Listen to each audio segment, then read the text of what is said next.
All right, so basically tonight we got to talk about how to stay consistent, right?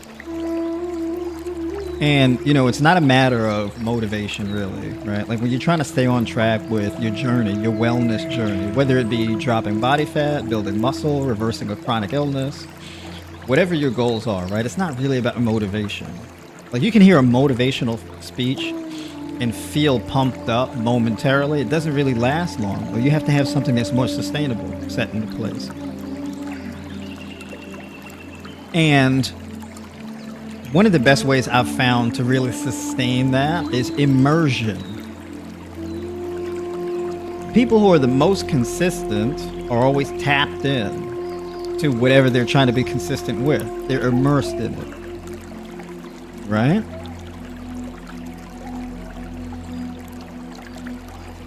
On top of immersion, there's a specific type of immersion, or there's a mechanism that you can use to keep you immersed in whatever you're doing, and that's gamification.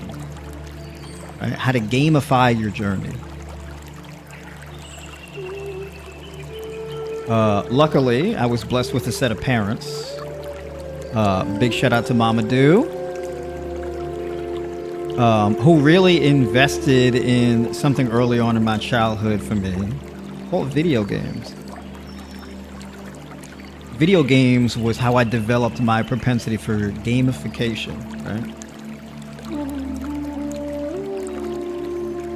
So gamification basically is this framework that you build where there's this reward system that is set into place in your life, and this reward system it's delivered through numbers, essentially, right? There's something that you get in return that has some type of numerical value of some sort. There's a thing you get. It could be badges, stickers, colors, graphics, numbers, whatever the case is, right? But with the gamification that I'm talking about numbers. The gamification. And numbers kind of represent a particular thing. Circumference measurements, weight on the scale, sets and reps, overall weight lifted, right? Calories, macros, all this type of stuff, right? Your A1C, blood pressure. There's all these numbers. And one of the best things that you can do is count everything, right?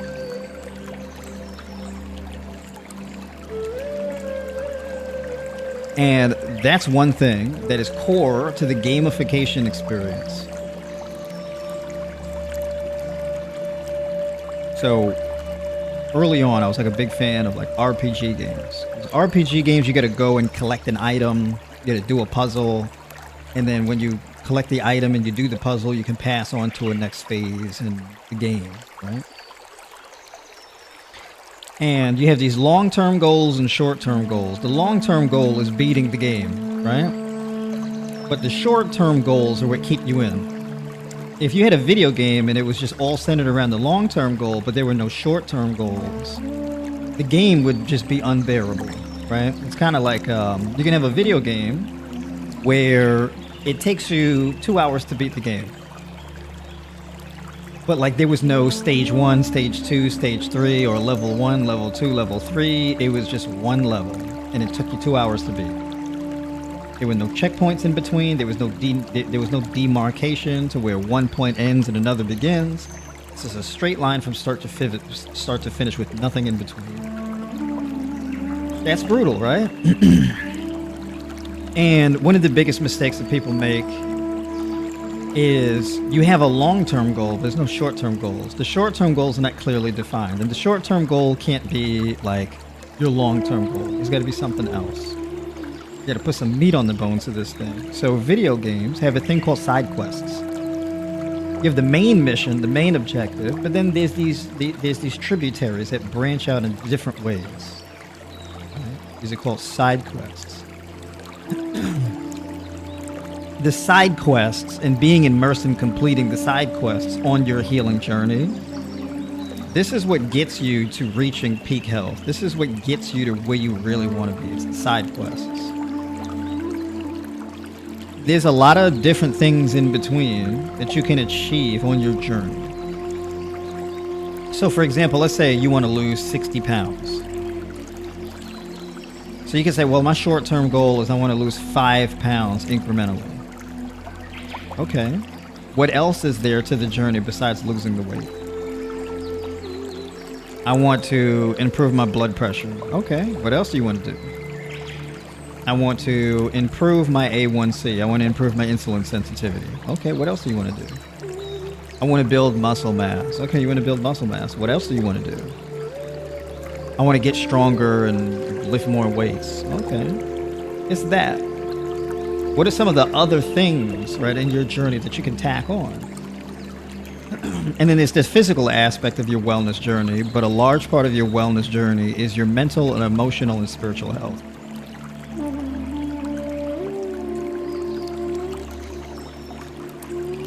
The spiritual health thing, that's what makes it very, very interesting. It makes it more fulfilling. If your thing is like, I just want to see the weight change on the scale, it's going to be rough. Because, like, we're not really motivated that much by that. I'll give you an example. You look at yourself in the mirror and you see your reflection. Imagine if the number on the scale kept changing, but your body didn't change. Just the number on the scale changed. But the way you looked stayed the same. You'd be like, yeah, sure, the number's moving, but I don't really feel like I look any different. It's that. You're not really motivated by how much you weigh. How much you weigh is kind of irrelevant. It's about what your body's capable of. It's about what you've done with it. What are the changes? What are the modifications you've made?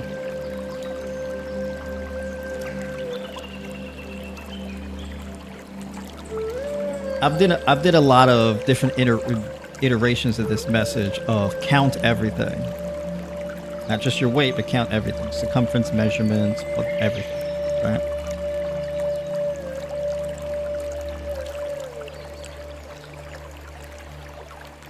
Here's a good goal, right? As a human being, let's say you do a barbell deadlift. You should be able to deadlift twice your weight. It's a good goal. If you are 150 pounds, you should be able to deadlift 300 pounds. If you're 200 pounds, you should be able to deadlift 400 pounds. Now you may look at that and be like, wow, that's a lot of weight. It is. But it's a standard, it's a benchmark that you can set. So imagine on your weight loss journey, you focus on getting stronger at doing a deadlift. So each week, you had a training day that was oriented around increasing your deadlift. Right? So let's say week 1, you start with 95 pounds on some blocks.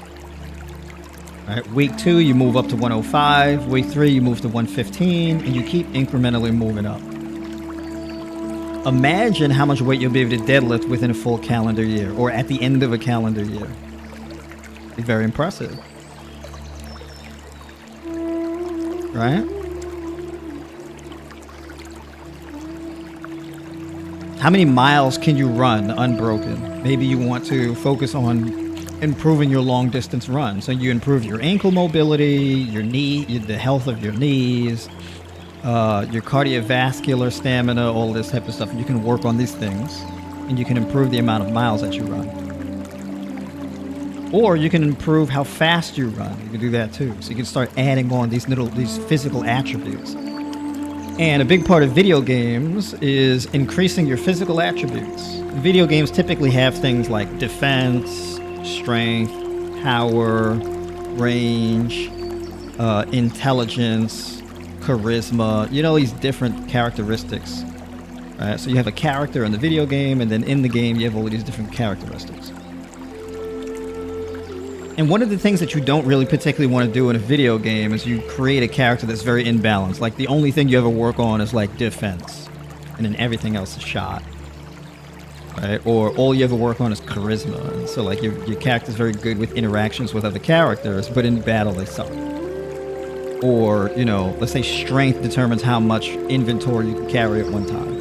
Your character, right? So you're collecting items and whatnot, traversing through the world. But basically, if you never increase your strength, then this limits what weapons you can use, how much resources your character can carry, this kind of thing.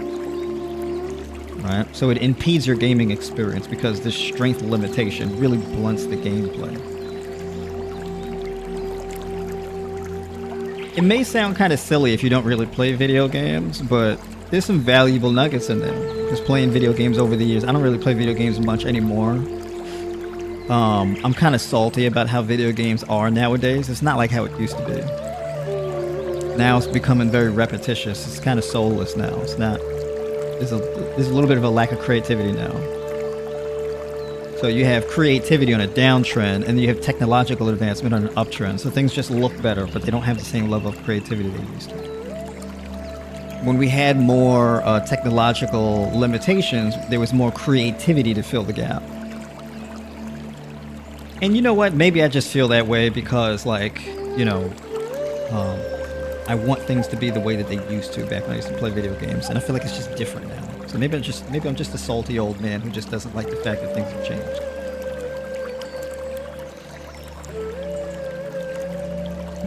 But I'm not a salty old man. I'm only 38. So I'm gonna give myself some grace on that.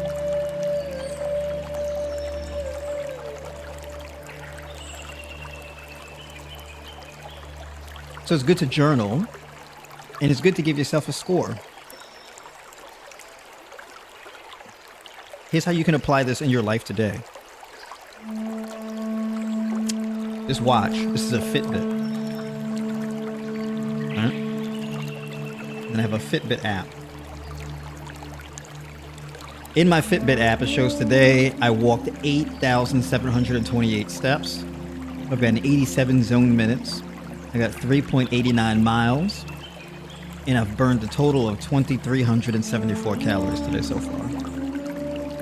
Right? That's what it shows, my activity for the day. And then below that, we got sleep duration. Last night, I slept 6 hours and 56 minutes. I got a sleep score of 82.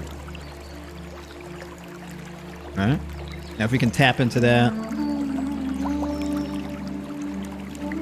you see the hours. So I went to bed 10:28, woke up at 6:04 a.m. 40 waking minutes. REM sleep was 1 hour 49 minutes. Light sleep was 4 hours and 5 minutes, and deep sleep was 1 hour. This can use some improvement, but we're going to come back to that. Then we got daily readiness. What does that mean? We go into that daily readiness. We got heart rate variability. Heart rate variability basically describes how ready is your cardiovascular system to increase output and will be able to handle output. Right? So how agile is your cardiovascular system to adapt to a change in physical activity? Right? Past week of sleep is good. Heart rate variability, HRV, is about usual, so no change there. Heart rate, resting heart rate, it's 2 beats per minute lower than usual. Okay, that's good. Right.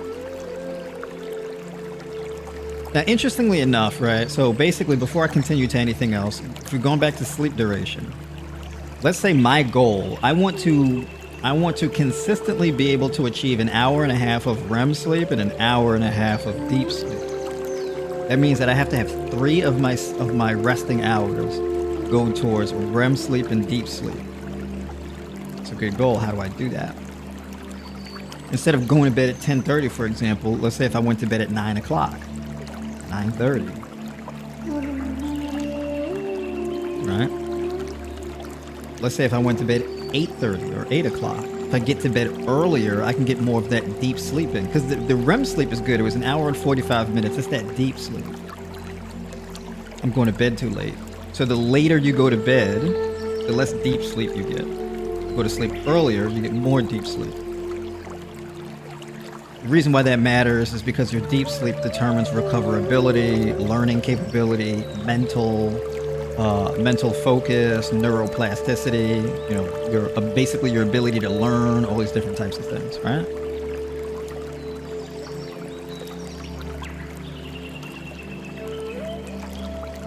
So I can say, yeah, I'm trying to lose weight, yeah, I'm trying to build muscle, but also I want to improve my sleep quality. If I improve my sleep quality, everything else improves. I lose more body fat. I build more muscle mass. I get smarter. All this type of stuff, right? And we have daily readiness.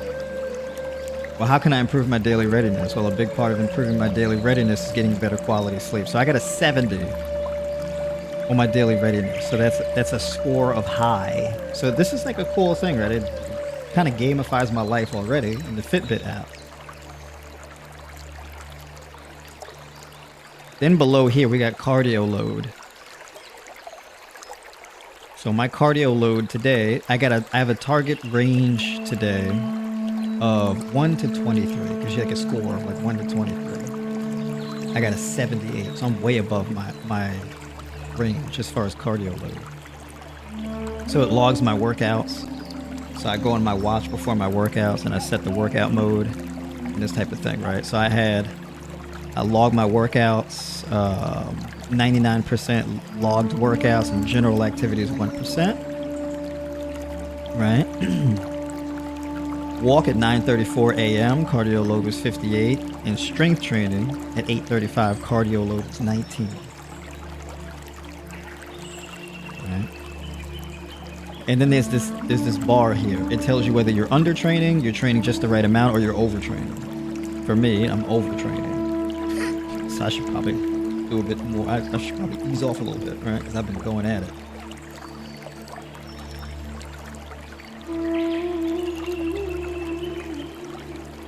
So this is a way of gamifying your life.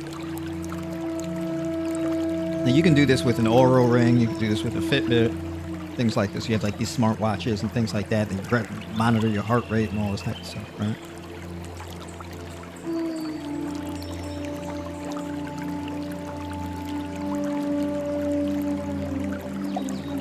So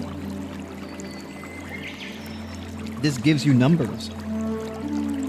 You can apply these numbers to your life where you need to get a certain amount of sleep, not just sleep overall, but sleep quality, just split between these 3 sleep cycles, right? Light sleep, REM sleep, and deep sleep.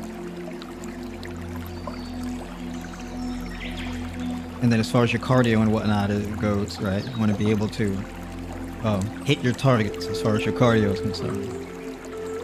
Let's say every day you want to walk in between 8,000 to 10,000 steps. It's a good goal. So there's like these things you do. And if you set these mini goals in place in your life, this pretty much guarantees your results.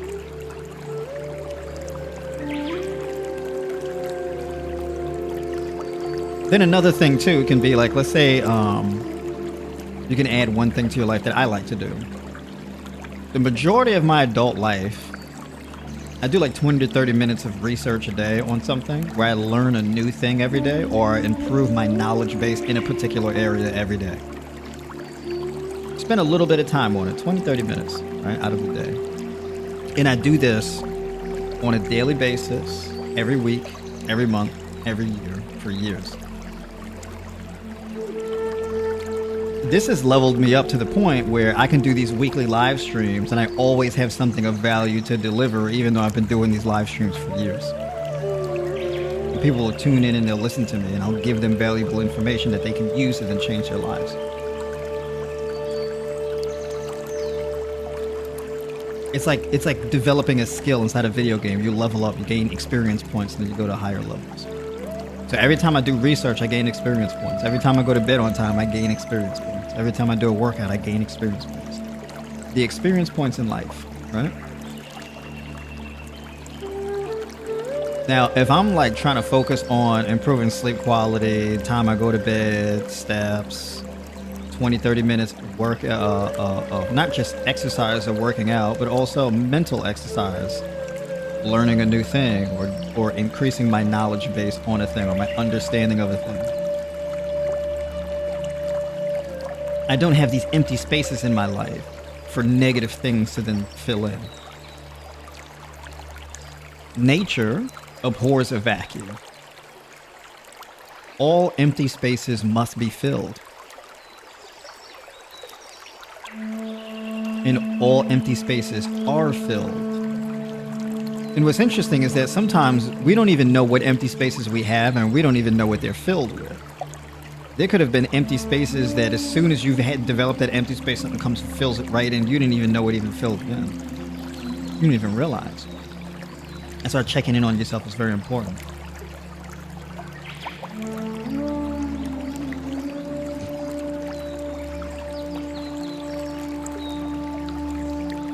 So I touched on sleep quality, exercise, the learning and research thing. And then there's your job and things like this, right? If you're passionate about your job, you get as good as possible at your job. And you become more valuable, not specifically to your job, but your occupation. Whatever your occupation is. Your goal may not necessarily to be employee of the month, but whatever your job is, you cultivate your ability to do your job better. Now, of course, if you don't like the job you're doing, it'd be a good idea to increase your knowledge base and do some market research to figure out how to get into a position where you're working and performing an occupation that you enjoy. And there's that. So that's another thing that's very important to work on. And you go through the 3 steps of self-development: discovery, assessment, and actualization. It's very difficult to move forward in life without doing these steps. Most people who see real meaningful progress and success in their lives, they go through these steps, even if they don't realize they're doing it. Discovery is all about discovering, checking in, and exploring yourself. Who am I? What's my identity? What experiences have I encountered to develop my identity? These types of things. What are my values? What are my beliefs? This kind of thing. What's my vision for my life? What does my ideal life look like? Right? And then assessment is, what tools do I have? What tools can I use to reach those goals? And what am I missing? And then why am I missing those things? Where do I go to get those things? And if I can't go anywhere to get those things, well, what resources do I need to create them on my own? And then actualization is the final step. That's when you actually start to take something that's in your head and you materialize it. You turn it into a real, tangible thing. So you have this vision in your head, and then when you actualize, you step into it, you live it, it becomes real. If you start with actualization and you skip discovery, you skip assessment, actualization is going to be nearly impossible. Because you can end up actualizing something, and then when it becomes real, you're like, oh, this is a hassle, this is not really what I wanted to do, or this isn't what I thought it was going to be. You get like buyer's remorse and stuff like this. So that's why the other 2 steps are really important. So for example, if you want to lose weight, well, that's actualization. But what discovery and what assessment have you really done to determine how much weight you want to lose and what's keeping you from losing weight? Do you have the tools to lose weight, etc.? Right? You want to put on muscle and gain muscle mass, all of this type of stuff. What are the tools you have? What are the knowledge resources you have? How much time do you have? Do you have enough? Why do you want to do these things? What does your inner child want? Is this something you truly want? How do you know that this is something that you truly want? What does it take to achieve those things? Is it worth the hassle to you? Is it worth the investment? How long can you stick with it? And once you answer all those questions, then you move to actualization. You can't skip all the juicy questions and then go to actualization. Your journey is going to be very difficult. Because actualization, it wears you out. You need stamina for it. Actualization it's time consuming, it can be tedious and all these different types of things. And when you're immersed in it and it gets hard, it's very easy to quit. So the discovery phase and the assessment phase acts as rocket fuel to propel you forward. So that when things get tough, you can reflect back on the answers to the questions that you answered. The answers that you've given in the discovery and the assessment phase before you quit on your actualization.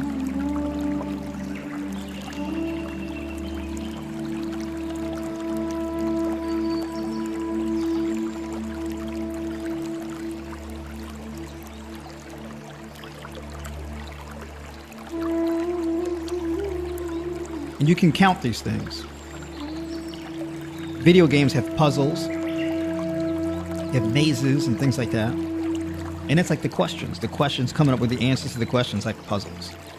And like RPG games, if you want something from a character in the game, you have like this verbal engagement, this verbal back and forth. So the character will talk to you, and then there'll be like a list of like 3 choices. And if you pick the wrong choice, you can end up pissing off the character, or they're like, oh, and you know, it messes up the whole dialogue tree, and then you're shut out of getting from them what you wanted. So you gotta have your charisma high enough and pick the right choice in order to be able to continue the dialogue tree and then eventually get what you want from that character. Whether it's getting that character to join your team, or giving you vital information to go somewhere and find something, whatever the case may be. So that's like what the answering the questions things is. You answer the questions wrong, or you don't have good answers to the questions, you don't get what you want. Right?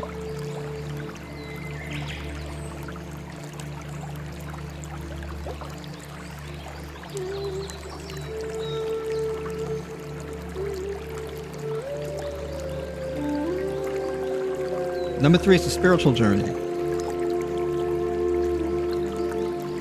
Spiritual gamification.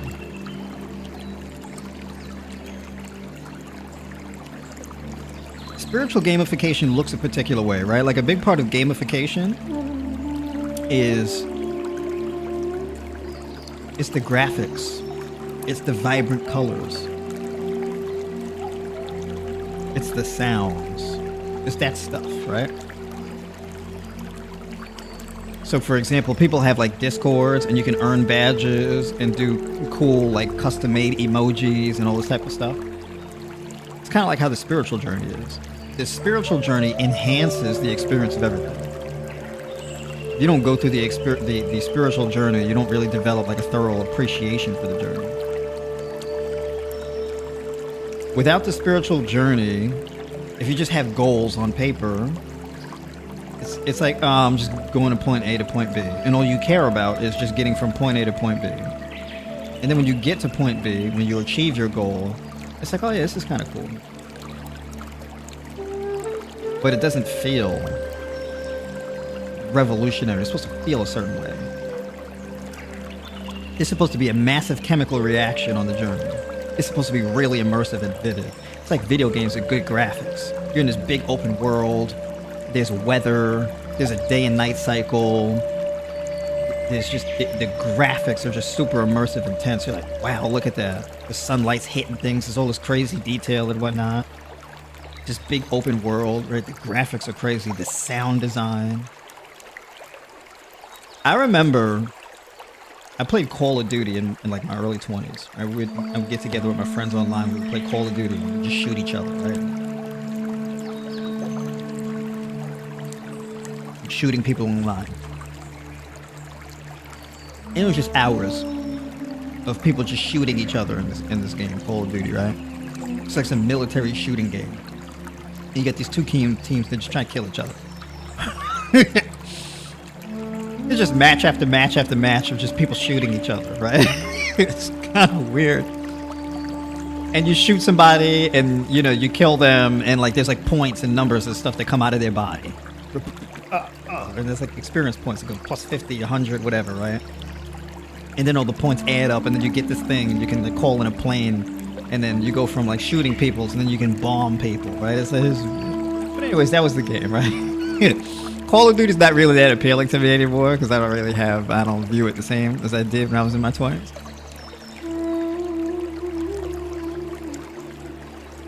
I've learned things that's kind of ruined it for me.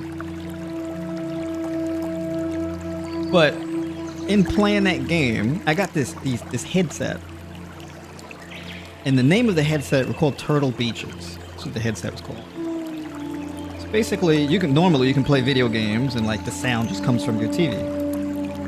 Or like you could hook up speakers to the TV, and the sound would come through the speakers. When I got this headset and I plugged the headset into the remote controller, right? You put the headset on, there's like these earmuffs. You can't really hear anything when you put this headset on. It's like this muffled headset. You put it on, and it has like this surround sound thing. You can hear footsteps. You can hear all the gunshots, explosions, everything. It's crazy. Everything sounds super loud and chaotic. Bam, boom, ba, da, da, da. Planes and stuff like it. It's nuts. And when you're getting shot at with the headset on, you feel like you kind of flinch a little bit because it almost sounds like you really, in real life, you're getting shot at, right? It adds to the immersion. And then as the graphics in the game got better and it got more detailed, it just sucked you in. And this is how you can get, just every night playing this game for hours. And the thing is that you play this game, Call of Duty, it doesn't improve your life in any way, shape, or form. Not really. You have fun playing with your friends and all of that type of stuff, and it's just the experience of hanging out with your friends, shooting each other or whatever, and laughing and cracking jokes. You put hours into that, and it's fun. You don't really get much in return when you turn the game off, right? It doesn't carry over into your life. It's an experience you have, and once that experience is over, that's it, right? And then you just have to keep having that experience with your friends. But the experience is worth it. It's not improving your life in any way necessarily, but the experience itself is the thing that you appreciate so much that you'll pour hours of it. You'll pour hours of your life into playing this game online with your friends and trying to get as good as possible in this game, knowing that the skills that you develop in this game do not translate into anything outside of the game. You're only getting good at the game so you can further enjoy and immerse yourself in the experience of playing the game with your friends. That's it. You wouldn't even be playing the game if your friends weren't even on. So it's the experience is that important. That's kind of like what spirituality brings you. You love your life and you live your life and you're excited about your life because of the experience and you want to do it every day. The workouts, they're intense and meaningful and it's a crazy experience. You want to keep doing it. Right? So like, for example, when you go outside and you train in the woods with resistance bands, the experience is like ultra graphics, right? Especially like if you go and train out in the woods, there's like a waterfall in the background. There is like squirrels running up and down trees. You can hear the leaves tremering and billowing in the background. There's the breeze and wind and leaves ruffling and whatnot. You hear birds and all types of stuff. The environment is just like, wow, the air is fresh, breeze hitting you, everything. It is an amazing experience when you're just out in the middle of the woods by yourself doing your workout. Nature is quiet and loud at the same time. There's just so much sound and smells and light and just it feels, I mean, it's nutty. Right? Some people will spend time outside and be like, I don't like, it's hot. I want to go inside and just work out somewhere where it's air conditioned. So they join a gym. And the thing about being in a gym, you don't, is music playing on the speakers all the time? The music's got lyrics. The lyrics have nothing to do with what you're doing. It's a shine bright. They're saying stuff about diamonds and whatever. Whatever people, random lyrics that people put in songs. It's shining bright, it's diamonds, it's crystals. Something about clothes and money flashing or whatever. People just saying stuff over music, right? Not my thing. You get outside, it's a whole other thing. This is why, by the way, when people go to the gym, they put their music in their ears because they don't want to hear the music that they're playing on the speakers anyway. So as far as I'm concerned, gyms, I don't even know why gyms be even playing music in the first place. Nobody want to hear it. Turn it off. That's why there's TVs on the treadmills, because nobody wants to walk on a treadmill really and not go anywhere. But if you're watching the thing, it's like, okay, at least I'm being entertained by whatever I'm watching. When you go for a walk outside, you're going on a hiking trail, it's a whole nother thing. And when you do the spiritual work, the meditation, the self-exploration, you develop like the appreciation for like nature. You develop the appreciation for earth. It's like planting fruit or seeds and then watching it grow. Like you cultivated a thing, you grew a thing.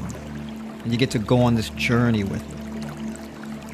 You put something in soil and then it gave you put a seed in and then the soil returned you something that's no longer a seed.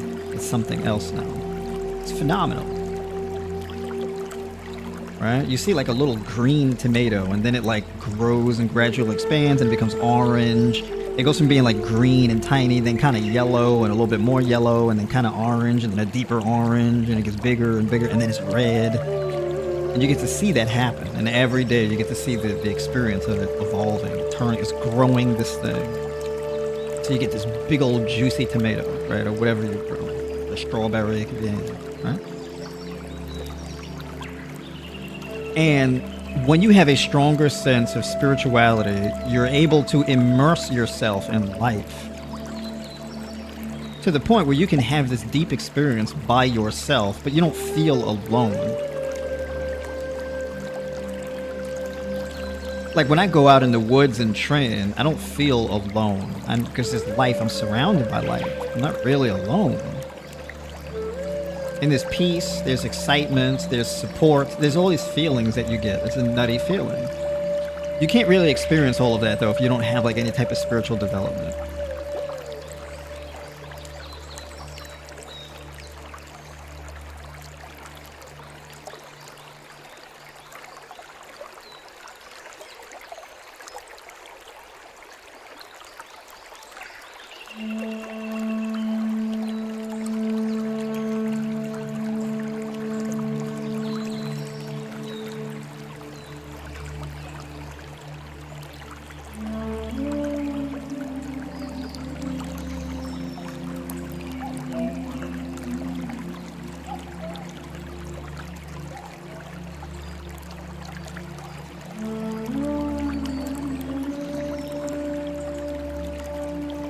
So,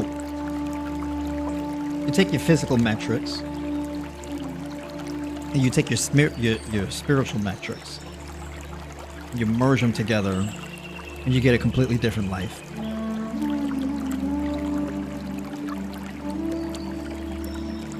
When you really commit to doing this, you want to go on the journey, you don't want to quit, you can't. Like, I'm a coach. I'm a mentor. I developed Tribe by Noire from the ground up. Created this whole methodology of how I do things and refined it over years, over a decade. No matter how hard it got, I never quit. I couldn't see myself doing anything else. From day one, I couldn't see myself doing anything else.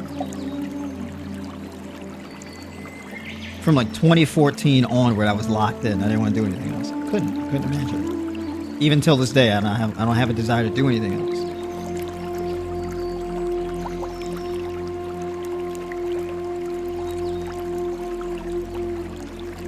I offer like these really low price, like very affordable calls with me. Right? Where it's like, all right, how little can I charge for these calls? And did that. Because I want to have the calls with people.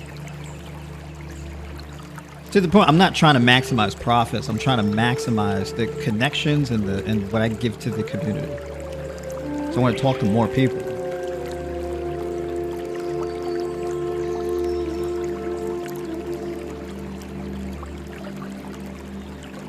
I like to talk to people for the first time and be able to give them really valuable information that's world-changing for them. Just explain things to them and teach them things they never knew before. Where it's like, oh my God, my doctor's never told me any of this. Oh, that's why. I can't believe that. I'll get on a call with somebody and I'll explain things to them. Oh, you're experiencing this, and you're experiencing this because of that. And you're doing this because of that. Where if you were to get on a call with me, I can describe your experiences that you're currently having or have had without you telling me about them.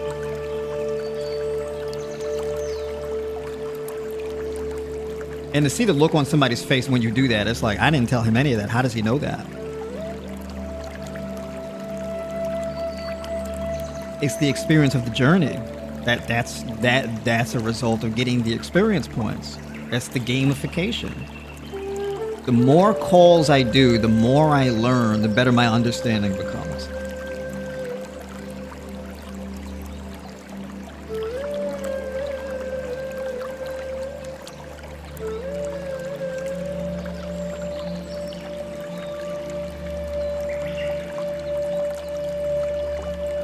And then people will message me, they'll email me, or they'll DM me on Instagram, things like that. They'll DM me on TikTok. They'll message me in the Discord and be like, so I did what you told me to do. And it worked like clockwork. It's amazing. I've had people, they'd be like, yeah, my blood pressure, I've been battling high blood pressure for over a decade. I can't believe I did what you told me to do, and we were able to completely normalize my blood pressure and get me off of all of my medications in 4 weeks. It's astonishing. I can't believe it. My doctors don't even understand it.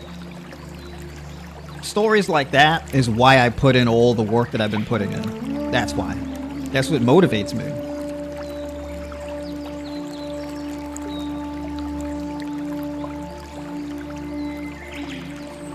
And I don't know everything, so there's some issues that people may have.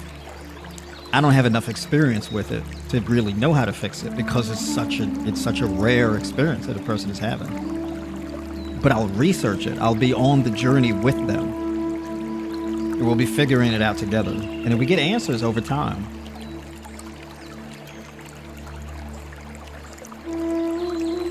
It's being on that journey with people. It's exciting to me.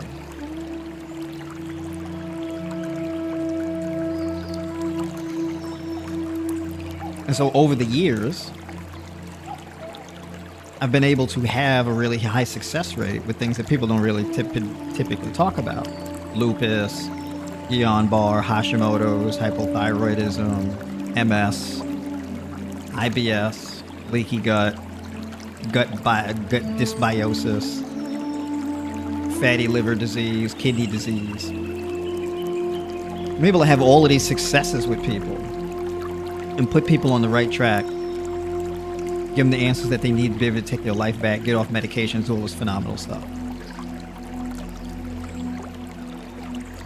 That's extremely valuable to me, and it has been over the years, to the point where it's like I can't imagine not doing it. I can't imagine not having a fruit dominant diet. I can't imagine no longer training with my resistance bands. I can't imagine no longer coaching or mentoring. I'm locked in. I'm all the way gamified, all the way bought in, right? It's not because like I listen to enough nobody gives me motivational speeches. I used to briefly listen to motivational speeches. That was like years ago. That might have been like back in like 2014 or something like this.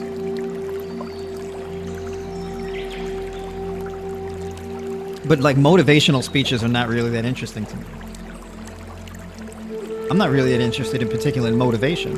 Even the way that I view motivation now is completely different than how most people view it. Motivation is just a series of chemical and hormonal signaling.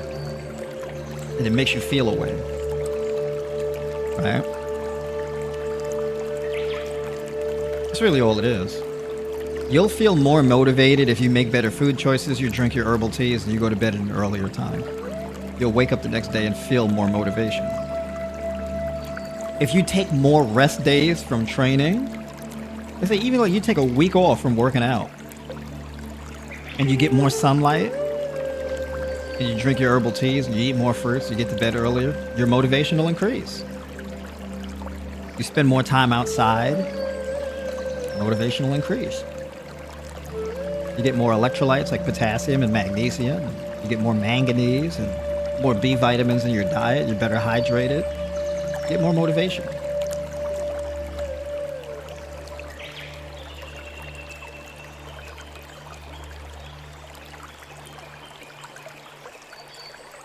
When people give motivational speeches, what the motivational speech is supposed to do, it's supposed to make you aware of something. It's not really like about blowing smoke up your ass or something like this. It's about telling you something that you needed to know in that time. So for example, hey, you got to get up the stairs faster because the train is already waiting in the station, but it's about to leave in like 3 minutes. Oh shoot, I got to pick up the pace. You didn't know the train was about to leave in 30 minutes. You didn't even know the train already arrived. You didn't know. You got to catch a flight at the airport.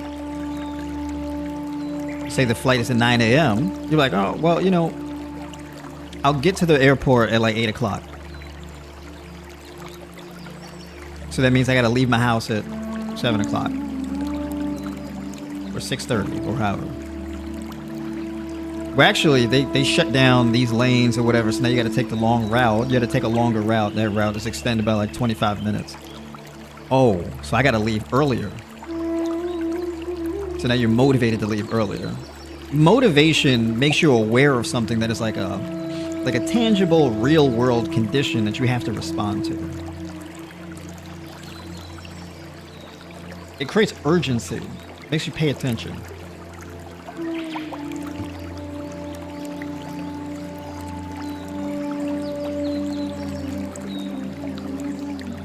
A motivational speech can be, you can do it, don't quit. Or a motivational speech could be, hey, if you keep eating like this for another week, your kidneys are going to fail. Oh.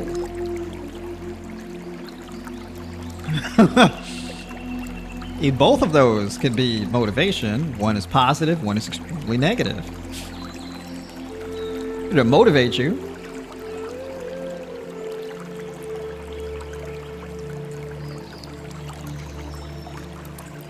So that's how I look at motivation. Good motivation basically changes your framing of how you see things because you've become more aware of new conditions or pre-existing conditions that you haven't really been paying attention to. So you weren't really fully aware, at least not consciously.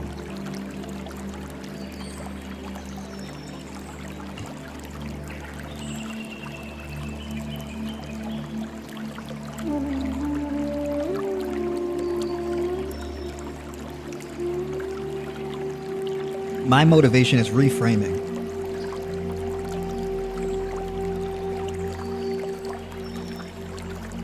I don't really feel like working out or doing resistance training. Why is that? I just feel tired. Okay. So let's improve your sleep quality and make sure that you're well fed.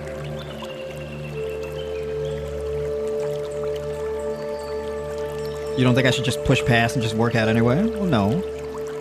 Because if you're tired and you don't feel like it, there's a lack of motivation. And earlier, I just said motivation is a series of chemical and hormonal signaling.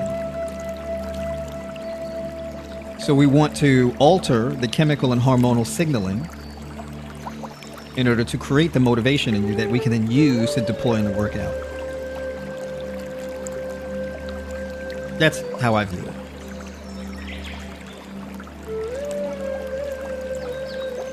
Right. I want to lose weight, but I barely eat and I'm just tired. I don't feel well. I don't sleep well. You barely eat. Yeah, but I have to eat less in order to lose weight. What makes you think that? Because if you eat less, it forces your body to burn more calories in a deficit, and therefore your body fat drops. Well, how has that been working out for you? Not very well, because I feel like shit. Aren't you supposed to be trying to lose weight so you can feel better? Yeah. Well, cutting the amount of food you eat makes you feel worse. So when does the feeling good and all the weight loss start? Seems like the cutting the food intake isn't really helping.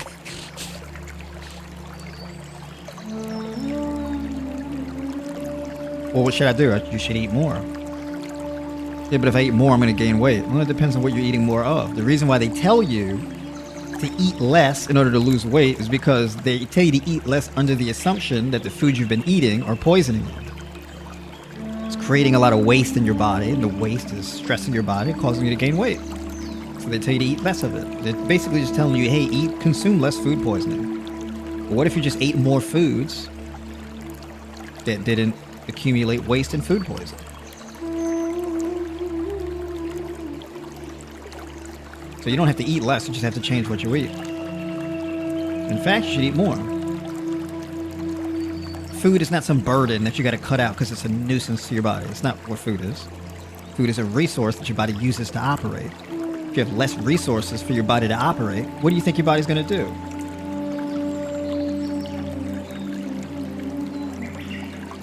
If motivation is a series of chemicals and hormonal signaling, well, the food provides your body with the energy and the minerals and the vitamins and the amino acids that your body uses to create those chemicals and hormones in order to produce those chemical and hormonal signals that make you feel motivated.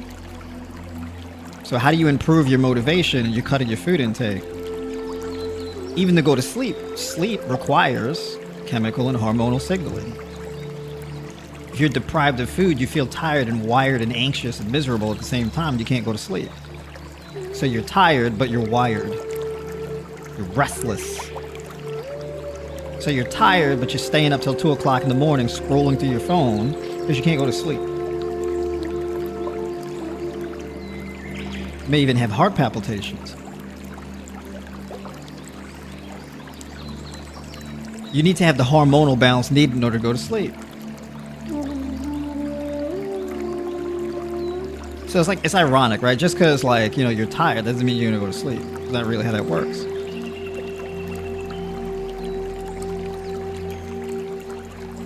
You get more magnesium, you get more potassium in your diet, you get more tryptophan, you get more of these resources that calm your body down and create a sense of security in your body.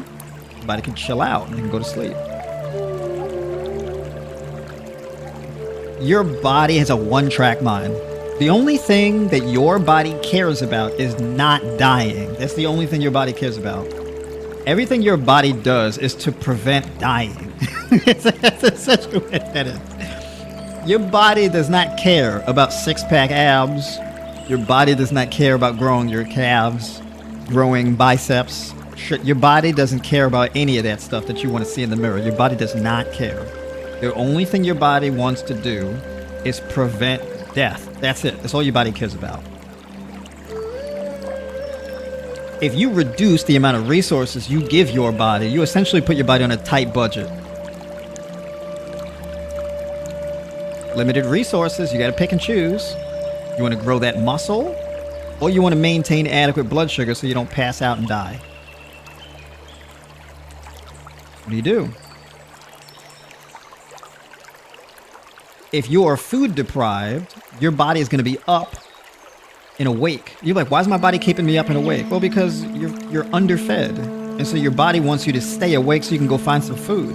This is why you get the cravings for food in the middle of the night. Your body's like, it's not time to sleep. You're starving. Right? It's kind of like, look, if you know rent is due and you don't have money to make rent, it's kind of hard to go to sleep at night because your body is like, you're going to be homeless. Get up and go get some money. There's a conflict there. You can't under-resource and deprive your body and then be like, all right, now go to sleep. It's a tough ask. There's not going to be an agreement there. Right? You can't abuse your way into health. It's not really how it works. You can't deprive your way into health. It's not really how that works.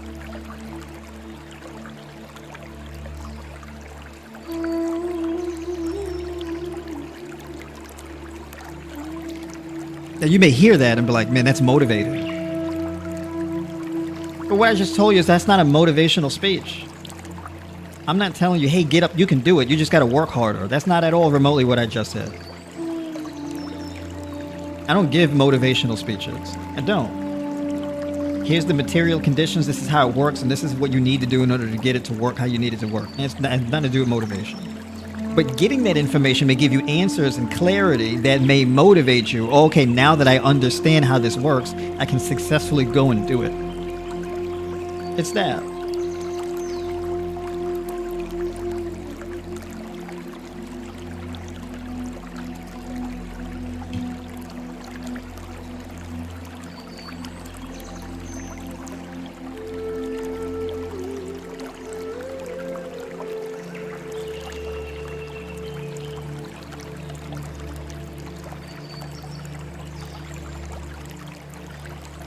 Well, Remsen, I don't understand, because you also advocate for alternate day fasting. Fasting is like not eating at all. Isn't that resource deprivation? No. It's resource redelegation.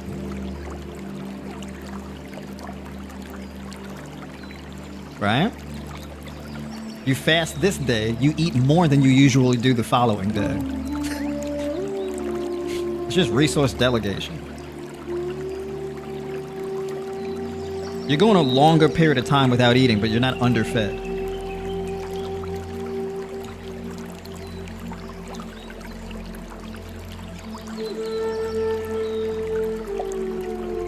So an example would be like,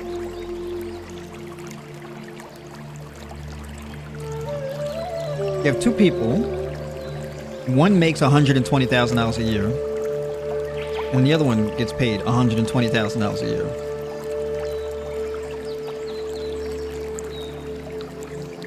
One of them,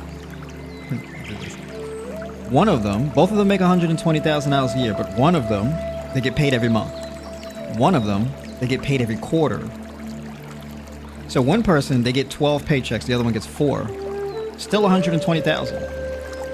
It's just delegated differently. The payout is just different. The one that gets paid fewer times gets larger checks. Right? They get 3 months of pay in one shot. Neither is dealing with resource deprivation.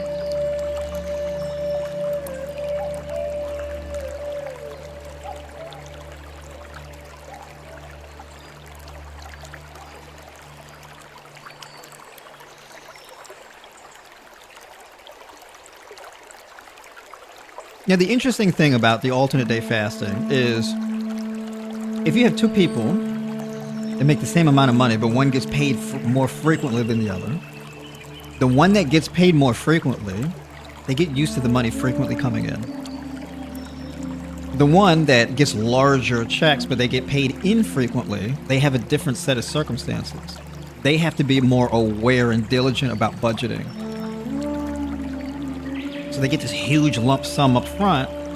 It's a larger check, so it just looks like you have more money, but not really, because that money's got to stretch across the next 3 months. So you have to budget differently. You have to view your budget differently. You don't get paid as frequently. So you have to split up in between the 3 months now, because it's not spoon-fed to you monthly. It's different. So that condition forces you to view budgeting and engage with budgeting differently in the way that the one who gets paid monthly doesn't. That's what alternate day fasting is. It's a training mechanism. It has nothing to do with resource deprivation. Right? Me telling you that may be motivation to do alternate day fasting. And that's not me telling you to do alternate day fasting. That's just me describing the mechanisms of how it works and what it trains your body to do. There's not anything kind of like, go get it, do it, you can do it. There's none of that. I don't do that. Right? I'm basically saying all of that to illustrate motivation, how that works, right? You view motivation a bit differently. The type of motivation I don't really particularly like is motivation blowing smoke up people's ass. I don't really particularly do that.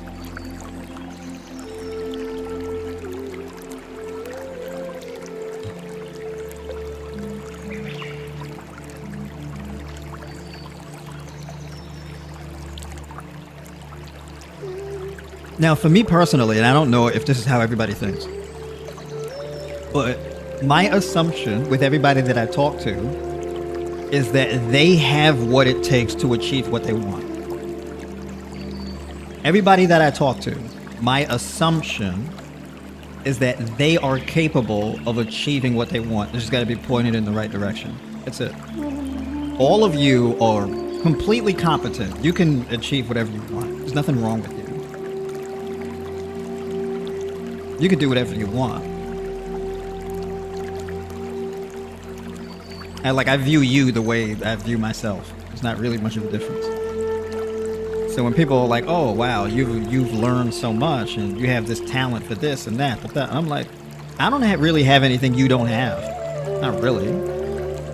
I made different choices, but I'm not capable of doing something you can't necessarily. Right? So I kind of see my own reflection in everybody in that kind of way.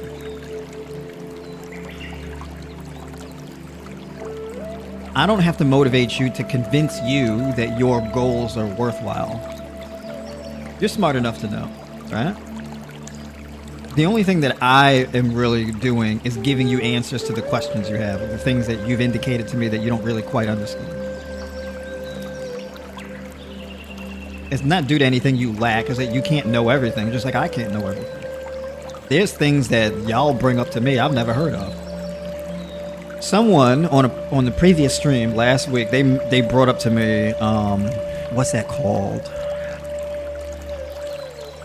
Was it like microphotons or something that had to do with photons? Biophotons, I think it was that they called it.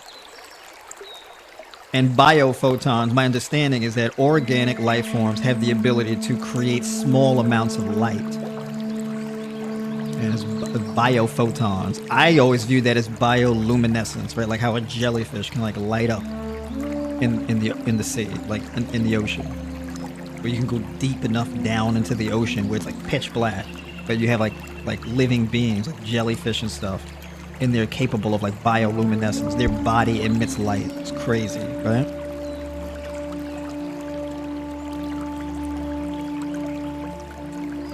But apparently it's not just marine life that does this. It's people that do this. There's food that do this. It's very small amounts of light. And I'm like, you know what? That's plausible. Because it's like a high frequency thing, right? Light is a frequency. Just like color is a frequency. Frequency is high enough, it's perceptible to the human eye. Right? It's just a matter of whether or not your eye has the ability to pick up on it. The human eye does, some more than others, but it's a thing we can do, right? So we can see that luminescence, those biophotons. The biophotons are indicators of importance. And this is like the colors of foods. And you can see this like in fruits and things like this. You'll like if you listen to like fruitarians really talk about their fruit or their food. Fruitarians are like really serious about fruit. Fruit's very unique because fruit is like unusually colored. There's not really any other food that has this strong, vibrant color like fruit does. Fruit's very different from any other type of food. It's in a class of its own. It's almost alien, right? Fruit will literally look like dragon eggs. Like fruit looks like intense. It's alluring. It's nutty how fruit really looks. Like if you look at like a soursop or jackfruit, or you look at the inside of a kiwi or something like this, right? The inside of a kiwi looks crazy. It almost looks like an eye, like a retina. It looks crazy, right? It looks like a portal or something like this, or like star fruit, or dragon fruit, or these types of things. It's amazing. And you have like these fruits, they're extremely powerful, and they have these deep, rich pigmentations that are loaded with like these chemical compounds that protects the cells of your body.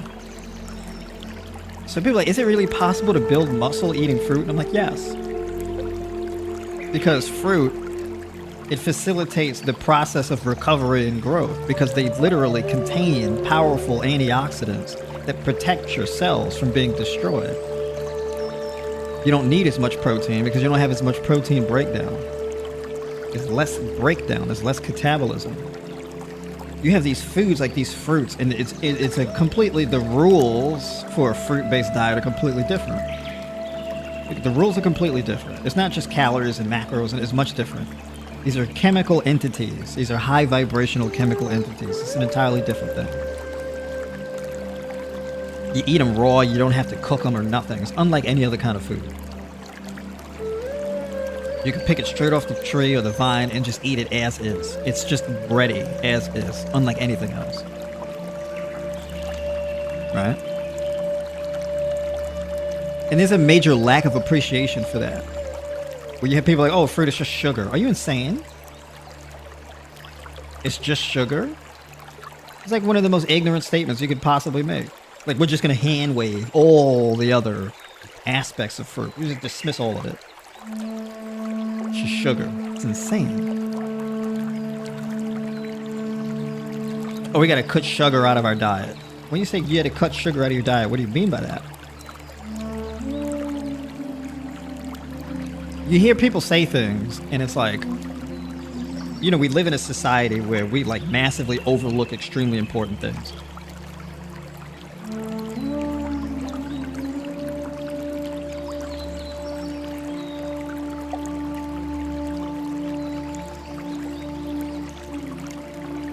Even like, you hear people like, I want to grow more muscle mass. I want to get jacked. You grow muscle mass, right? And then beyond a certain point, the more muscle mass you build, the shorter your life becomes. You can actually build too much muscle mass to the point where it shrinks your life expectancy. And your body knows this, which is why, like, you'll see bodybuilders and their body will be like, all right, we're done building no more muscle. That's it, locking it down. And they'll stop. And their body will just shrink. Their body will shed muscle mass. Because that muscle mass, it's so metabolically active and so demanding. It's like robbing your body of all its other resources. It's disproportionate. It's like having an oversized heart. It's too big. It's like having veins that are too wide. So your body has to produce so much more pressure. Because the wider your veins become, the lower your blood pressure gets. So now you need more blood plasma, more blood volume. So now your body has to compensate for this disproportionate size, this excessive. Alright? So like things can be too big.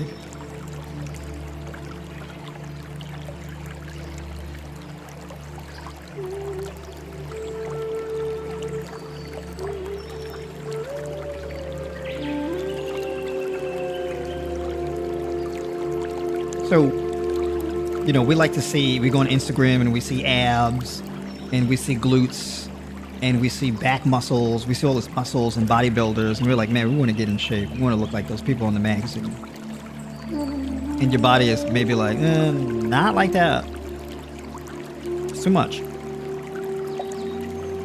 So you have people like, you need to get more protein. You need to get all of this protein. You got to eat 200 grams of protein a day, 250 grams of protein. It's too much. So you feel like you got to eat all this protein to build all this muscle mass, and your kidneys are like, no, stop. This is not normal. Stop. Right? It's like putting all kind of growth hormone in a chicken so you can get it to grow as fat as possible to the point where it can't walk because you want more meat for more protein. It's too much. We need some balance. It's not that difficult to gain muscle mass, you just need some patience. You do your workouts, you take your rest days, you live and enjoy your life. Be more well-rounded, more balanced. Read some books, do some research, make some friends, go on some hiking trails, develop new skills, have an artistic development. It's all these things that you can do in life to round you out as a person and create more fullness and a deeper sense of connection in your life. And when you pour into all the different buckets in your life and you mature yourself as a person, you look in the mirror one day and you're like, oh shoot, I'm actually building muscle. Look at this. All right. It creeps up on you like that.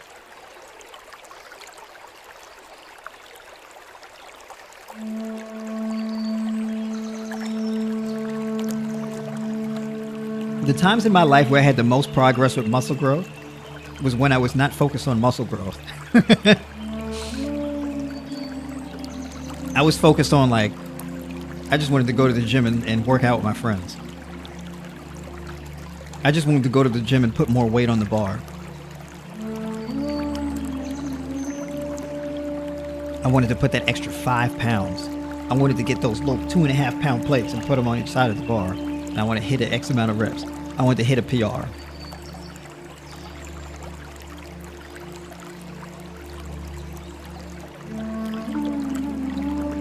It was all that other stuff. I wasn't really focused on building muscle per se. I just wanted to improve in different areas.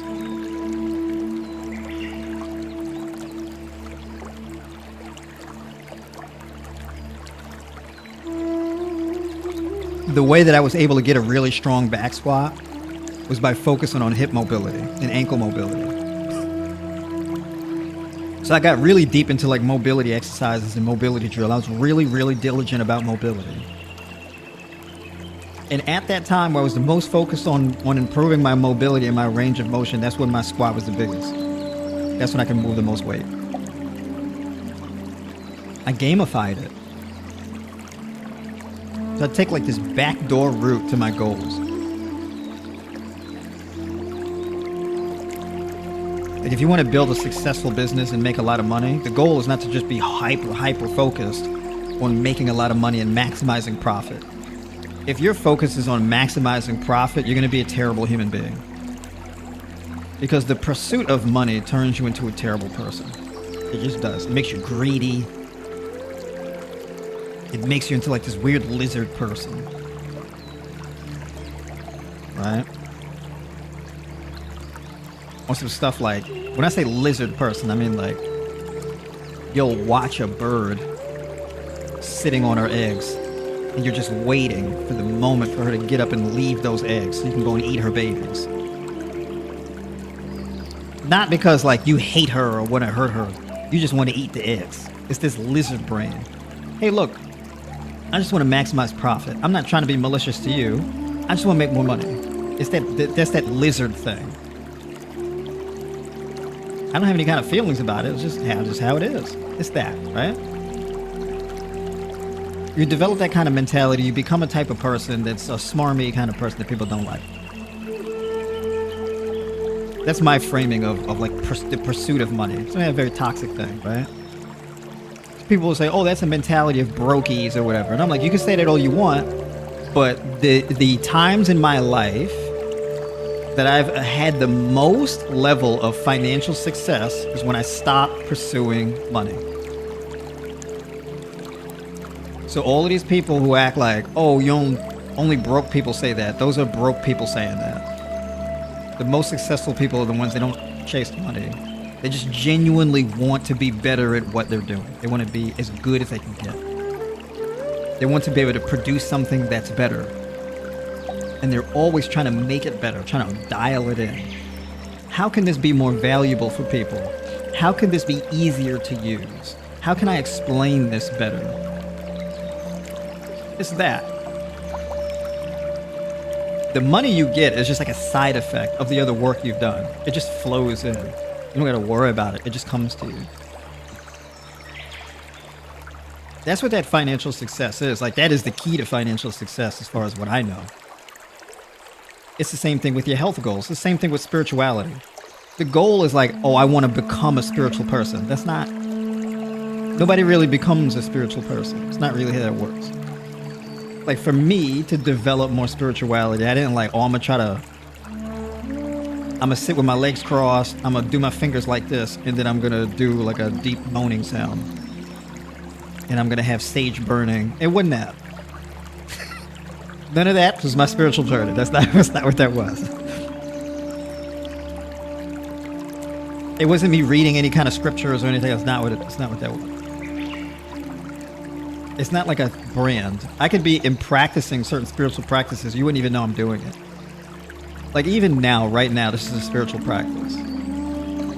When I come on and I have these conversations with y'all, I don't do this because like I get paid for doing it. I haven't pitched anything on this stream. I haven't told you to sign up for anything. I haven't even told you to hit the like button. I haven't told you any of that. I didn't tell you about a sale I'm running or something to sign up for. I haven't told you any of that. I'm coming on. I'm giving you that information that I feel can be of great benefit to you. I'm just giving it to you. Then I hope you use it. And then it benefits your life. So every Monday I come on the stream, I do that as an act of service and as a gratitude. I've learned this thing and I'm so grateful for how much it helped me in my life, and I give that in return. If you want to book a call with me, if you want to do the coaching, things like that, I do that as well. Most people know that I'm doing that, right? But you keep watching the streams. It's a genuine conversation, having a meaningful conversation, and it is a collective spiritual experience.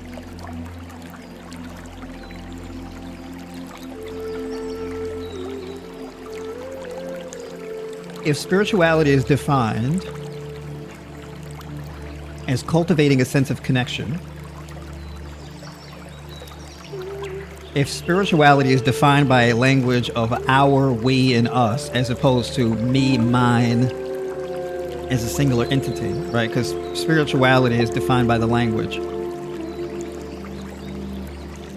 So you have egotism, I, me, and mine's. Spirituality, we, ours, and us. Or we, us, and ours. It's an inclusive. One is exclusive, one is inclusive. Egotism breeds separation, spirituality breeds connection, union. Right? So we're all gathered in the stream having this conversation, or not necessarily having a conversation, I'm just running my mouth. What is that?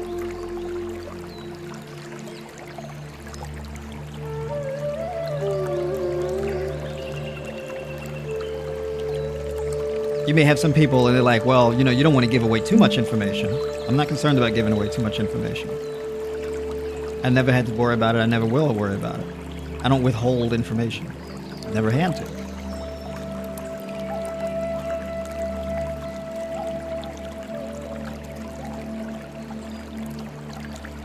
I'm a strong believer in universal law. Things just work the way that they work. You follow the laws, life becomes a lot easier. You get what you want. You break the laws, it's pain. Right?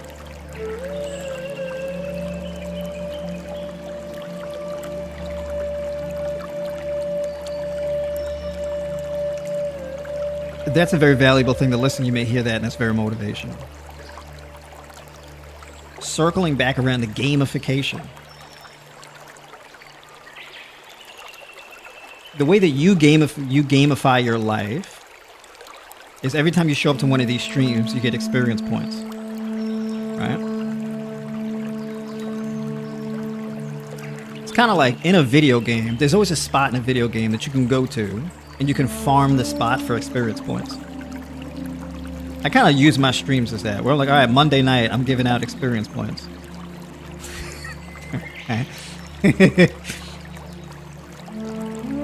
I'll do it until I run out of my ability to continue to give away experience points. I can tell y'all how y'all would know if I'm running out of the ability to give experience points. Because I'm not going to be able to do this perpetually. I'll do it as long as possible, but there will become a point where I'm not able to do it.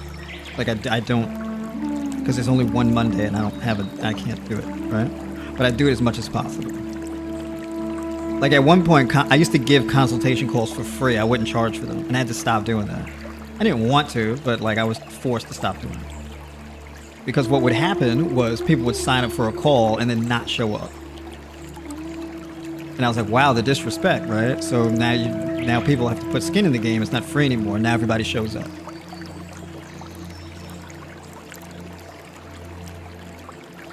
So like I do have to make like these modifications. I will hold out as long as possible. But universal law dictates that like, hey, look, certain things you do during the day, certain things you do at night. It's how it is. Right? When you get new information that's valuable, you respond to it. You don't give less, you just change the way that you give, and you change the rules to be able to access what you give. But you don't become like stingy and jaded. You just become smarter about how you give it and who you give it to. Right? A big part of an ecosystem is maintaining flow. You don't want congestion. Right? Whatever you can give away, you give it away. You don't hoard. Hoarding looks like obesity. Your body's hoarding resources. There's this fear of letting go. Right? There's this overwhelming an accumulation of waste products and toxicity.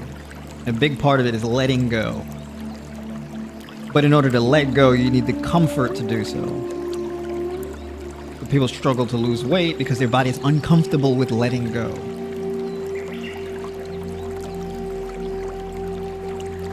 So, you've been eating right. You've been trying to get to bed earlier and all of that. but your body's still holding on. One thing that's really important to do is to figure out why.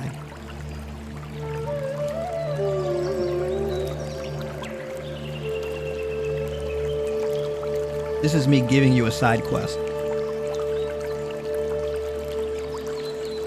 Figure out what is making your body feel uncomfortable with letting go. What is that? What are you holding on to?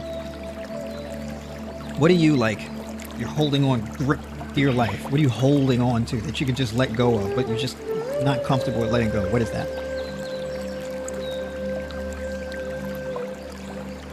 Like an abusive relationship that you don't want to walk away from. What are you afraid is going to happen if you walk away? What do you think is going to happen? You have people in your life and you want to say things to them and you never say it because you're afraid of what would happen if you said it to them and they heard it.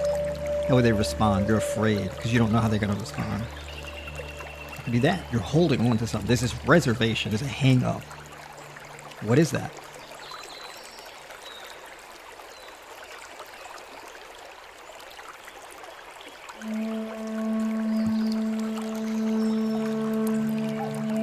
People are like,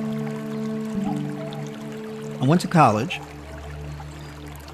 and every year I was in college, just gaining weight like crazy. I don't know why. I just couldn't stop. Just kept gaining weight. I blew up in college, gained crazy weight. I put on a ton of weight after having my first kid. I had a kid, boom, blew up in weight. You even have fathers. Wife is pregnant, father's gaining weight. I was like, you ain't even the one carrying the damn baby, you gaining weight. What's going on? How much anxiety are these situations creating? Right?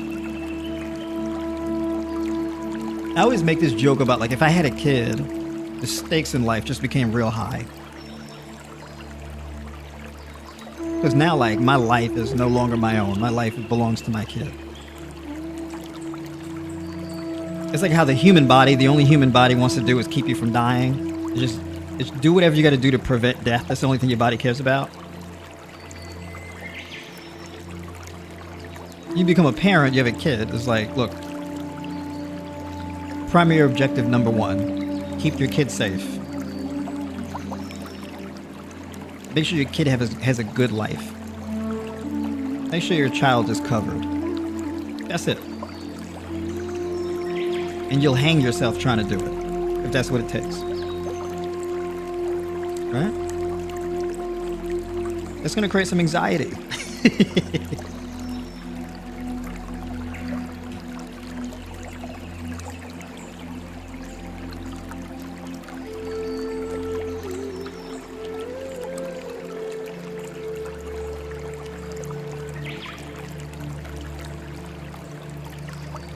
I'm not gonna be on here all night. I'm gonna stick to my word. Because I've been talking about how we gotta get to bed at a decent time. And then I'll be keeping y'all up all night. I like talking to y'all for real.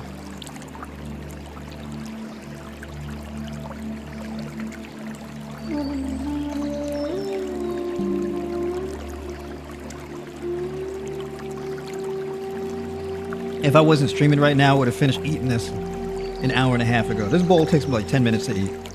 I'm going to stream, it'll take me an hour and a half.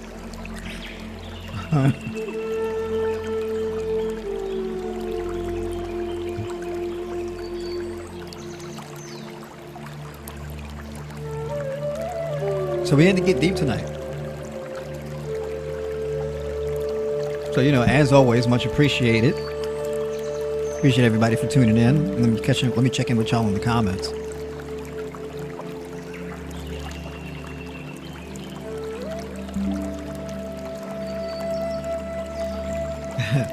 I think about how cold all that getting for you sometimes. Yeah, my food is cold right now.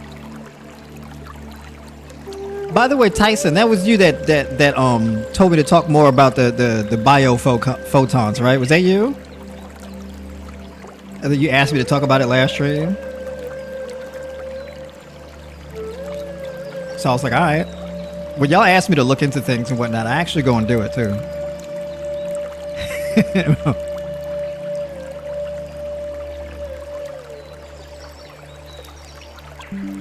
This is a man with true topological, holistic understanding of health, throwing you a life raft from the sea of chaos and dissonance. Institutions keeping you sick to continue parasitizing your energy. Yeah, that's the goal, man. That's big. But yeah, I appreciate it. Yeah, man, it blew my mind. Yeah. Yeah, it's so I looked into it too, and I'm like, that's actually a very deep topic that I just do not know enough about to talk about it with any sense of authority. But it's that thing that I'm chipping away at, right? To see how far the rabbit hole goes on that.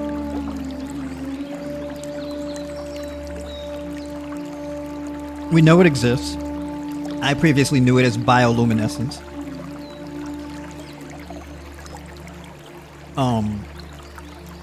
But it goes a lot deeper than that. Right? Because this applies to like any organic life forms. It's a very real thing. So yeah, it's a deep topic. So I got a lot of learning to do.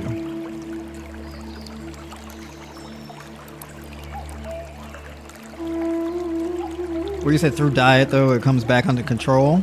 Well, that was a comment from earlier. D, you still in here?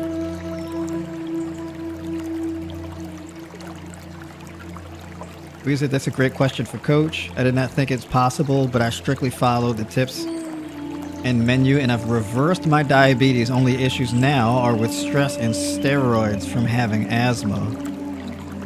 Yeah, we're going to see how things work out now in your new environment.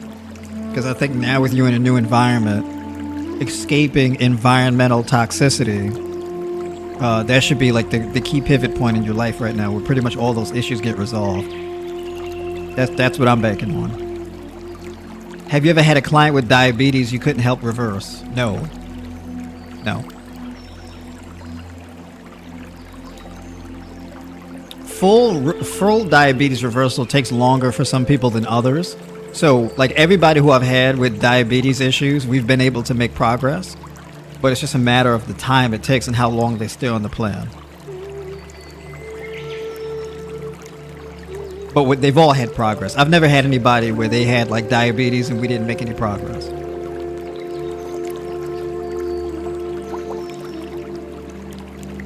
There's one person that I've had. We made tremendous results. But the main hang-up was there was a medication that they were really uncomfortable with getting off of. And they had a lot of success, but it wasn't a full reversal. But they had like a relapse of bad eating habits. Basically, like they went off the coaching program. They didn't renew, and they went off on their own, and they fell off the rails when they went off on their own. I was hurt. Because my goal, like I don't plan on like coaching people forever. I want basically, you know, I give you 8, 12 weeks, or like 12 weeks, right? And we're just on it for that 12 weeks, weekly calls, and all of that type of stuff. And we're on track. You learn everything that you need to know within that 12 weeks to handle your situation, and then you can fly the coop and take it from there. Still keep in touch with me. Let me know how things are going. Stay in the Discord, all that type of stuff. But she went off the rails and then reached back out to me later. And she did some things, and it was hard to find the way back. And that kind of bothered me like till this day. I take it like real personal. So that was like one. And I'm not gonna tell all their business, but they, you know, mistakes were made. I've learned from those mistakes since then, so I know how to deal with that issue. But it's experience, right? So, you know, you live and you learn, but this was like years ago.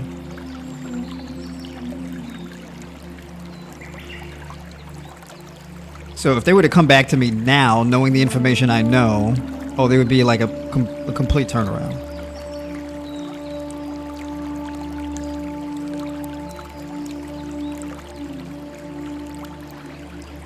What advice would you give a woman with fibroids? Fibroids, you usually either have environmental contamination, prolonged usage of birth control, vitamin D deficiency, and magnesium deficiency. Those seem to be like the key contributors to fibroids. The best thing I've found to help reverse fibroids is a fruitarian style diet. Right, like a high raw fruitarian diet.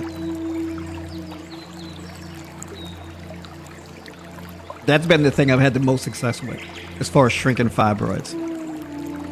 No oil, no dairy, no wheat, no starches. I should say that, but minimal starches.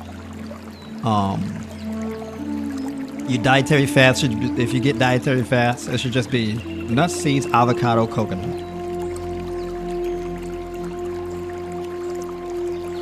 Women with fibroids don't respond well to like tofu or high amounts of protein in the diet. So if you get a lot of protein in your diet, generally speaking, this ends up growing your fibroids. So it's unadvisable to do that.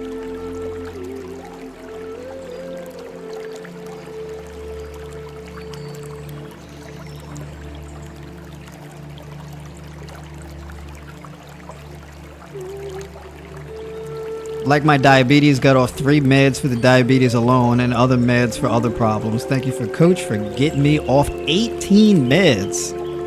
That's right. Miss D, always coming through with the wins.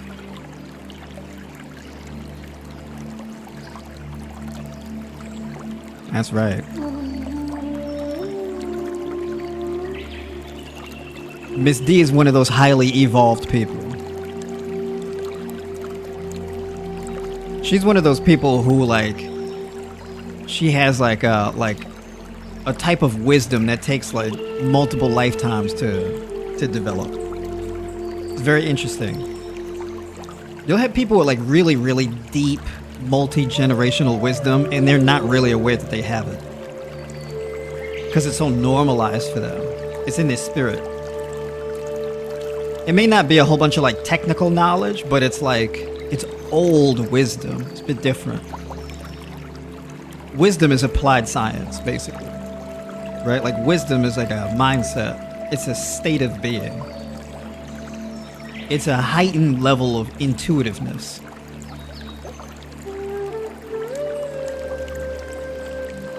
It's an entirely different thing. It's not intelligence really. It's a type of intelligence, but it's much deeper than that. One of the things that's fascinated me the most, and now I'm like going on, this is where like I'm stretching now, but and I said I wasn't going to keep y'all all night, but I'm not going to go on too long, but I really want to make this point about wisdom. Some people possess like a level of wisdom, and everybody else around them, to some degree or another, really notices that wisdom, and it's like mind-blowing, but the person who possesses that wisdom, they don't see it the way that you do. They're not aware of how much of it they have. They're not aware of their level of wisdom. They don't really quite, or at least the way that they behave or engage with you, it seems like they're not really aware of it. Like they don't even really know. It's so natural to them. It's almost to a point where like you almost can assume that they think that level of wisdom is just normal and everybody's like that. And it's not, right? My mom has it, Miss D has it. There's just certain people who have it. And they do things intuitively. Nobody really had to teach them to do it necessarily. It's just like a thing they know to do. They know what to do and when to do it. And it just goes on autopilot and they do it. If you watch them do it, it's amazing to see it happen. And it's usually something that's like really simple. But like people don't really do it that often. It's a very interesting thing.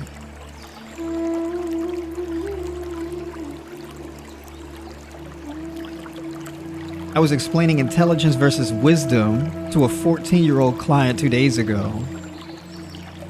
The most evil people in the world have been some of the smartest humans ever. Yeah, they're smart, but not wise. Yeah, that's true. Yeah, I guess like smart is knowing how to do something, and then wisdom is knowing you shouldn't do it. Right? It's like that kind of thing. You can be smart enough to do something, but wise enough to know that even though you can do it, you shouldn't. Right? So you can say like smart people are some of the dumbest people in the world, right? Because they don't have the wisdom to know not to do certain things.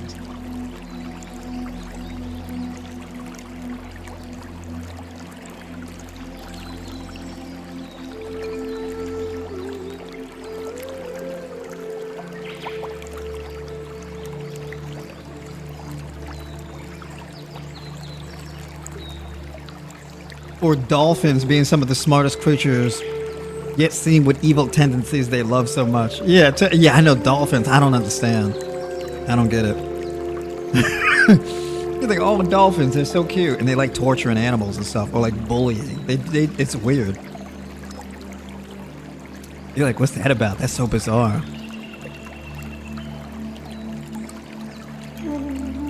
I'd like to follow a mostly fruitarian diet, but I train hard and don't have access to high quality vegan protein powder. I don't want to lose muscle mass nor lack protein intake. Any suggestions? Yeah, so basically, if you train hard, that's all the more reason to get more carbs in, right? So you're talking about energy. So if you want to have the energy needed in order to sustain intense training, it's going to be a carb dominant diet. So your fruits, you have building fruits. So an example of building fruit is like bananas. So you can get like 200 to 300 grams of carbs in one sitting eating fruit. Then you have your astringent fruits. This is like your detoxifying fruits, your cleansing fruits. This is your grapes, your pineapples, your apples, things like this, all right? Then you have your hydrating fruits. Your hydrating fruits are like your melons, watermelon, cantaloupe, honeydew, all different types of melons, right?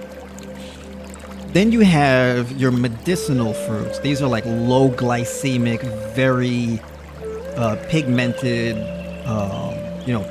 violet or red fruits, right? Like blueberries, blackberries, raspberries, cranberries, right? These different types of berries, right? And they're very medicinal. They usually have high levels of vitamin E, vitamin K.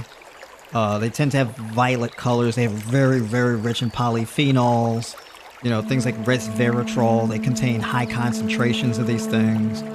So they have these strong protective antioxidants in them, right? So those are your berries, and they're really good to mix with your fats.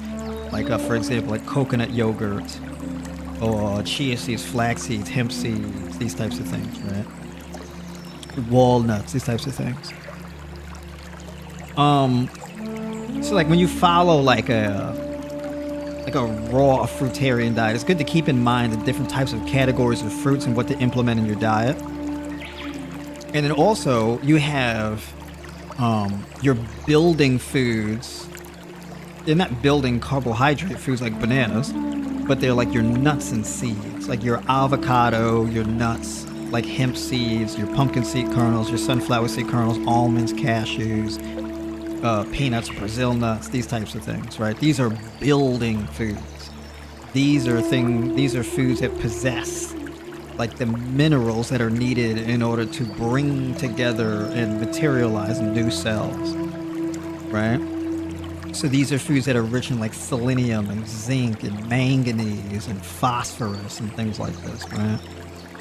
And they have the fats that your body uses in order to create hormones like testosterone, adrenaline, estrogen, etc., these types of things, right? The zinc that is needed in order to maintain adequate insulin production in your pancreas, right? You need zinc to be stored in your pancreas to adequate levels in order to have optimal levels of insulin secretion from the pancreas. It's needed in order to maintain the life cycle and integrity of your beta cells, your insulin producing beta cells in your pancreas. So zinc is really important for that. Zinc is really important for your gut microbiome, maintaining your immune system, adequate hormonal levels like testosterone, adrenaline, different things like this. Boron, manganese, right, to maintain and develop and bring together the calcium structures in your body, right, so that in your cells, that your body locks in the amino acids and the minerals needed to make a solid cellular and molecular structure, right? So these types of things. And then you have like your leafy green vegetables that are needed as like they have a variety of different, so like your leafy greens, they detox your body because they're very rich in prebiotic fiber that feeds your good gut bacteria, insoluble fiber that literally cleans your digestive tract, right? It helps to remove waste and keep waste from accumulating on your gut walls. They free up the microvilli that lines your digestive tract. Your leafy green vegetables, possess chlorophyll, which is a cleansing agent, right?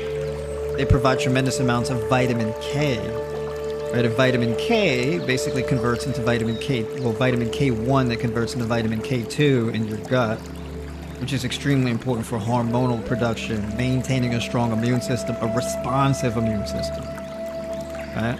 So, for example, cancer undermines your body's ability for your immune system to activate and kill cancer. So when you have that level of vitamin K2 production and is adequate, your immune system is more responsive to pathogens. But it's not over-responsive to the point where you develop an autoimmune disease, right? A responsive immune system is an accurate one. It's precise.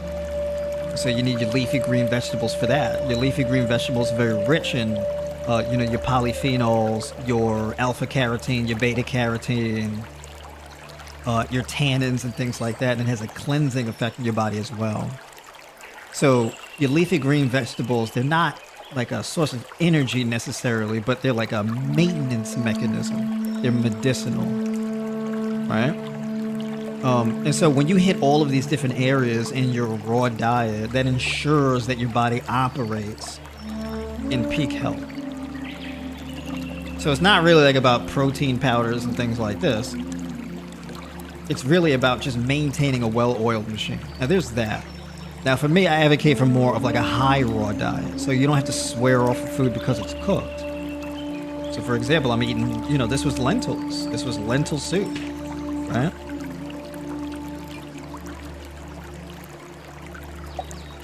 So lentils, avocado, and I put tofu chunks in here.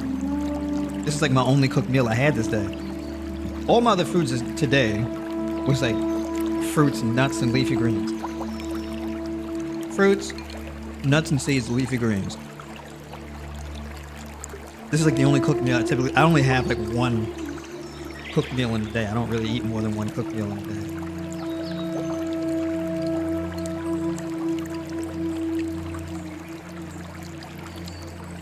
I don't like having more than one cooked meal in a day. I personally don't like it. I feel sluggish the next day when I do that. I feel a difference. If I have 2 cooked meals in a day, I feel sluggish. It does not feel good. So with the lentils, that 1 cup of lentils, that's like 100-something grams of carbs, like 40 grams of protein, like 45 grams of protein or something. Zinc, magnesium, manganese, phosphorus, selenium. I mean, just the works. Full amino acid profiles. Phenomenal. Top it with the avocado for really good sleep at night. Vitamin E, extra zinc. The works. Omega-6 essential fatty acids. And then I threw some tofu in there, so I'm getting an abundance of protein. So yeah, you don't need much protein, to be quite honest. 1 gram of protein per kilogram of lean mass typically is enough for most people. The upper limit is more so along the lines of like 1.6 grams of protein per kilogram of lean mass. That's your total body weight minus your body fat percentage.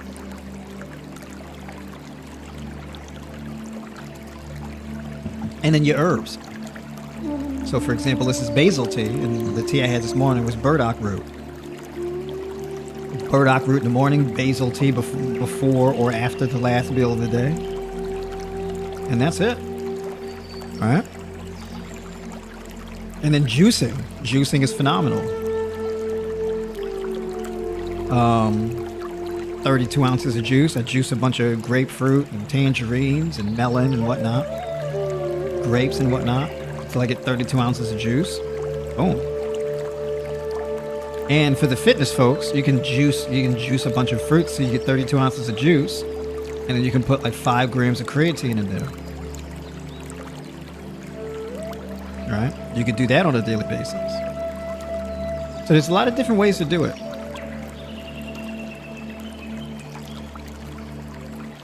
Protein is a very small portion of it. Does minimizing overall fat intake speed up the fat loss process?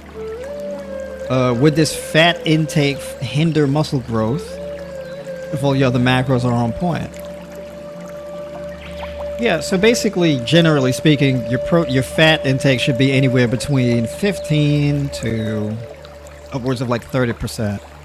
Somewhere around 20 to 25% is more like the average.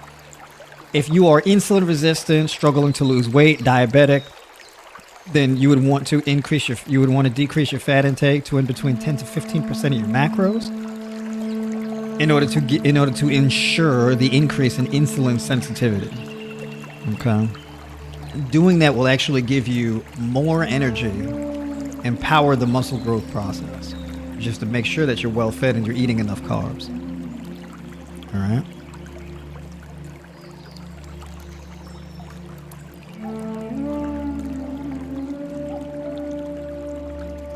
Advice for PCOS. I haven't been diagnosed, don't have cysts, but have other symptoms.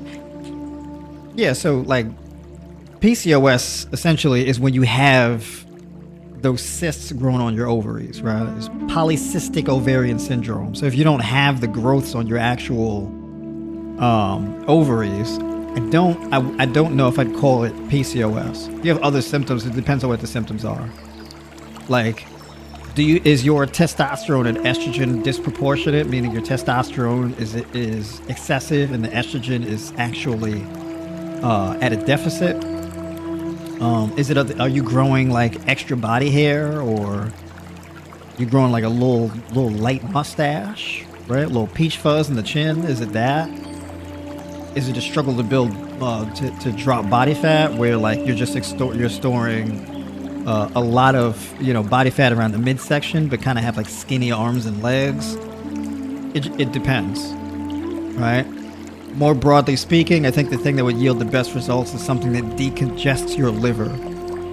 So burdock root helps to do that. It's a blood cleanser also.